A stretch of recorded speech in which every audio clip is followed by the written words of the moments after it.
थोडे points revise करते बघा. Solubility product. सोल्युबिलिटी प्रोडक्टच्या आधी सोल्युबिलिटी म्हणजे काय पाहिजे होतं. सोल्युबिलिटी म्हणजे काय, एखाद्या सॉल्व्हंटची ॲबिलिटी काय डिझॉल्व करण्याची, सोल्यूटला डिझॉल्व करण्याची, ती काय जी असेल ती. ठीक आहे. परत आपण सोल्युबिलिटी म्हणजे काय डिफाईन करतो. सोल्युबिलिटी ऑफ कंपाऊंड म्हणजे काय, तर किती अमाऊंट ऑफ अ सबस्टन्स त्या दिलेल्या व्हॉल्यूममध्ये डिझॉल्व होऊ शकतो. Solubility of a compound is the amount of a substance in a gram that dissolves per unit volume, which may be 100 ml or 1 liter of a solution. So, see what they said. Solubility. Saturated solution म्हणजे काय, maximum amount of a solute त्यामध्ये dissolve झाला आहे. यापुढे solute त्या given temperature आणि प्रेशरला आणि परत सोल्यूट त्यामध्ये ॲड होऊ शकत. स्पॅरिंगली soluble salt. Sparingly soluble salt म्हणजे काय, अशी सॉल्ट की जी पाण्यामध्ये कम्प्लिटली डिझॉल्व होत नाही. अशी सॉल्ट की जी पाण्यामध्ये कम्प्लिटली डिझॉल्व होत नाही.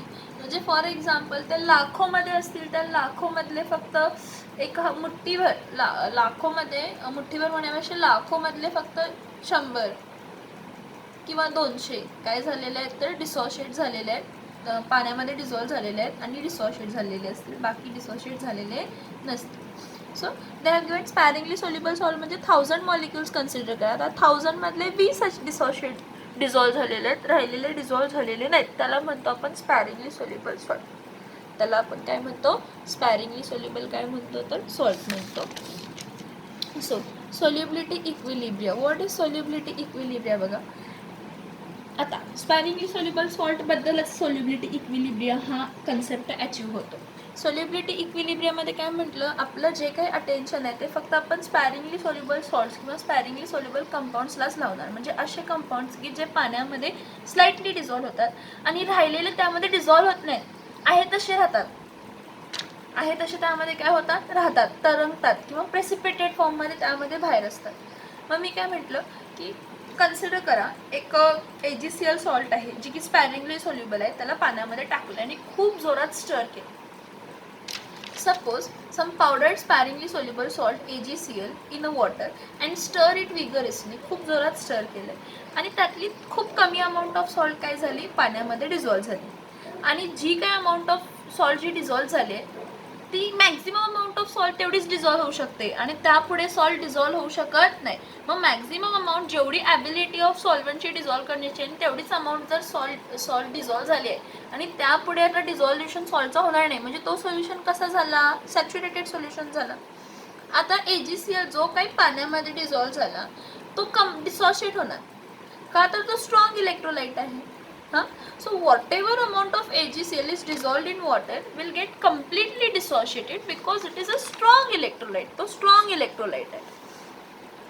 Since AgCl is a strong electrolyte. म्हणजे मी काय म्हटलं, पाण्यामध्ये जो डिझॉल्व झालेला आहे बघा, हा पाण्यामध्ये डिझॉल्व झालेला AgCl आहे. पाण्यामध्ये डिझॉल्व झालेला AgCl कशामध्ये डिसोशिएट होणार, Ag प्लस आणि Cl मायनस. ॲक्वस सिंगल ॲरो दाखवले बघा मी इथं. एवढा अमाऊंट ऑफ डिझॉल्व झाले. आता ह्या पुढे बघूया काय झालं की मी म्हटलं की थोडंसंच डिझॉल्व झालंय, म्हणजे आणि पण आहेत की त्यामध्ये खूप सारे मॉलिक्युल्स AgClचे आहेत की जे डिझॉल्व झालेले नाहीत आणि थोडे मॉलिक्युल्स आहेत की जे डिझॉल्व झालेले आहेत. सो डायनॅमिक इक्विलिब्रियम म्हणजे इक्विलिब्रियम मोशनमध्ये आहे. म्हणजे 20 AgCl डिसोशिएट होत असतील तर at the same time 20 Ag plus combine पण होत आहे Cl बरोबर, असा equilibrium. So a dynamic equilibrium is achieved between undissolved AgCl and dissolved and dissociated. जे डिझॉल्व झालेत AgCl आणि ते डिसोशिएट झालेत Ag प्लस आणि Cl. आपल्याला काय दिसेल की जर 1000 AgCl आहेत आणि आता 1000 AgCl मधले आपल्याला दिसतील की 20 Ag प्लस फॉर्म झालेत आणि 20 Cl मायनस फॉर्म झालेत आणि हे कंटिन्युअस सेम राहते. हे कंटिन्युअस सेम का राहते, तर यापुढे जे काही डिसोसिएशन होईल किंवा हे जे काही 20 Ag प्लस आणि Cl मायनस आहेत ते परत कंबाईन होतात, तेवढेच अमाऊंट ऑफ डिसोशिएट होतात. म्हणजे जेवढे कंबाईन झाले परत तेवढेच डिसोशिएट झाले, जेवढे डिसोशिएट झाले तेवढेच परत काय झाले असतील तर कंबाईन झाले असतील. मग पण इथं म्हणूया solubility equilibrium.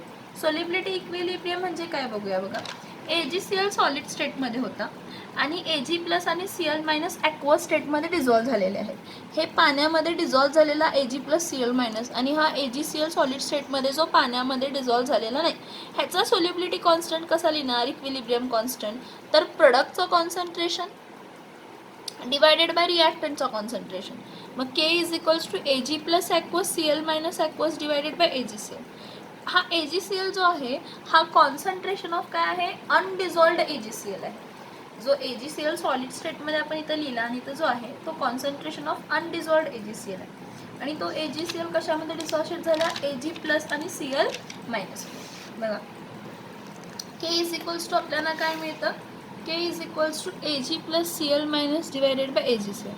The concentration of undissolved AgCl salt, जे काही कॉन्सन्ट्रेशन आहे AgClचा खूप कमी म्हणजे खूप कमी AgCl डिसॉशिएट झाला आहे आणि लार्ज अमाऊंट ऑफ AgCl आहे तसं राहिलं आहे. म्हणजे मी म्हणणार की एक समुद्र आहे, समुद्रामधल्या लोटावर पाणी काढला तर समुद्राला काही फरक पडला नाही, त्यामुळे समुद्र आहे तसा राहिला, कॉन्स्टंट राहिला, पाणी कमी झाल्यासारखं वाटलं नाही. म्हणजे AgClचा पण कॉन्सन्ट्रेशन अनडिझॉल्व्ड AgClचा पण कॉन्सन्ट्रेशन काय नाही झालेला आहे? कमी झालेला नाही, असं मी कन्सिडर केलं.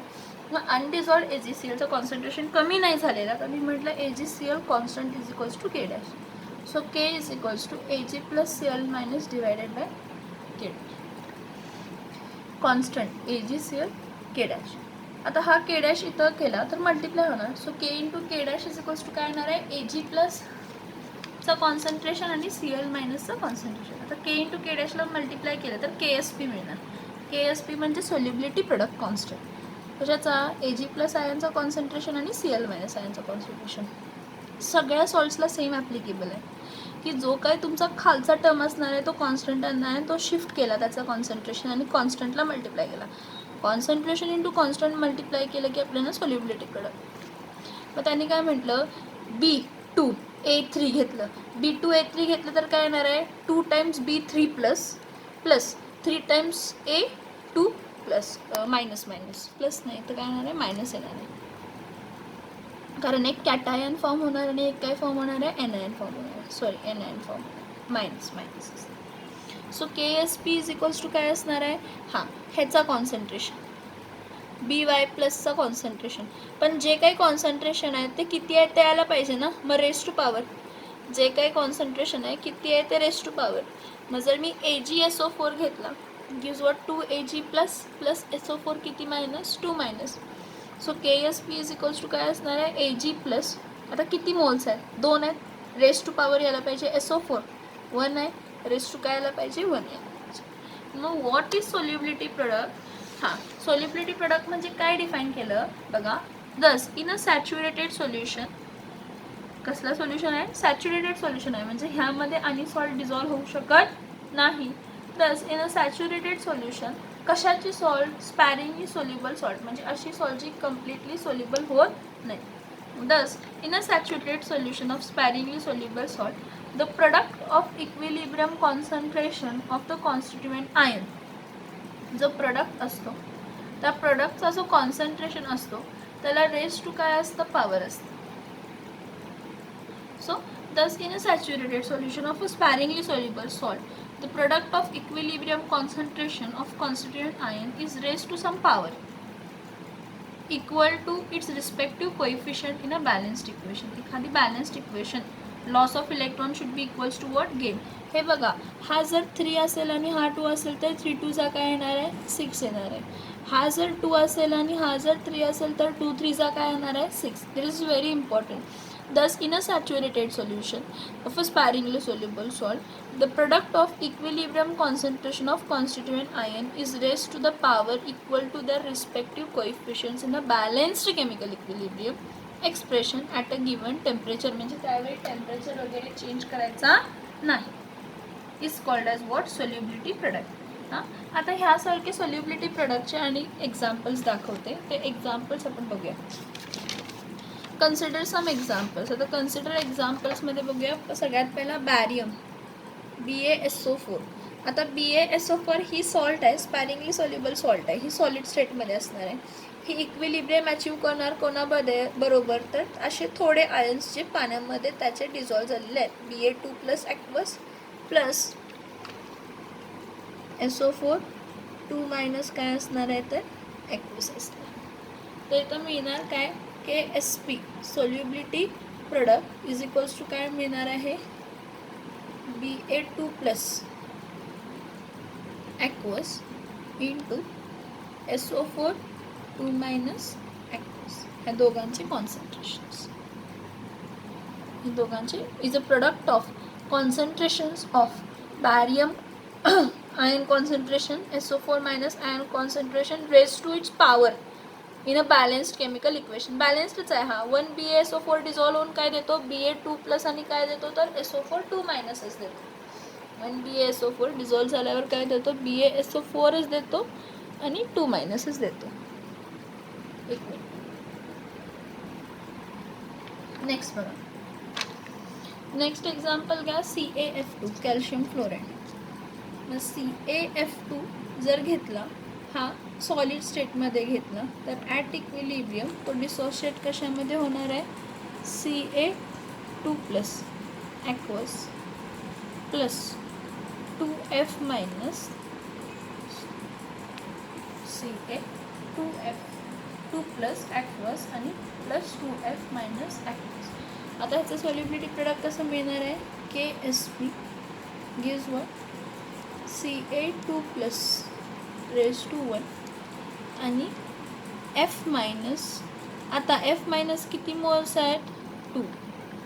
ॲक्वस आहे, ह्या कंडिशन नाही लिहिली तरी चालते, पण हे रेज टू आहेत ना, हे लिहिणं खूप गरजेचं सॉल्युबिलिटी प्रोडक्टसाठी.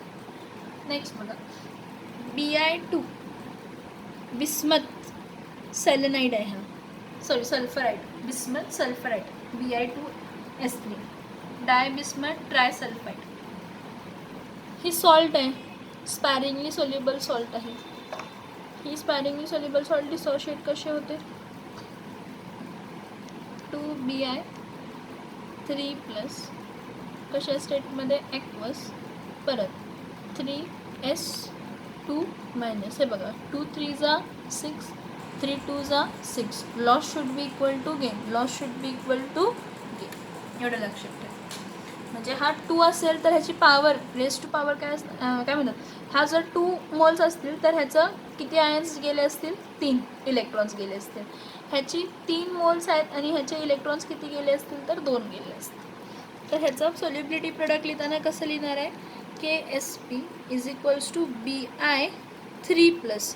आता Bi3 प्लस किती आहेत 2 आणि सल्फर 2 मायनस किती 3 टाइम्स रेज टू 3 ना, S2 मायनस रेज टू काय असणार आहे 3.